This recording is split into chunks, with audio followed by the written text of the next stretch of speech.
Want to maximize yield in your small garden plot? There's a certain charm in making every inch of green space count. It's not just about space, but it's about nurturing a fruitful bounty right at home. Stay tuned to discover how to get the most out of your small garden plot. Start by choosing the right plants. High-yield varieties, especially those well-suited for small spaces, are your best bet. Consider tomatoes, peppers, and various herbs, for instance.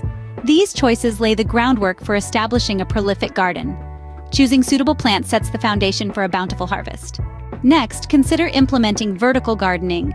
This ingenious method maximizes your garden's potential by growing plants upward, not just outward. Think trellises for tomatoes, vertical pallets for herbs, or climbing vines on walls. Vertical gardening can dramatically increase your yield per square foot. Lastly, regular care and maintenance is key. This includes watering and fertilizing the plants consistently, and pruning them when necessary. Don't forget pest control too.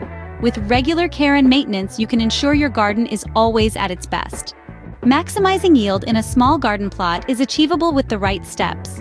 By choosing suitable plants, implementing vertical gardening, and maintaining regular care, you can reap bountiful rewards from your garden.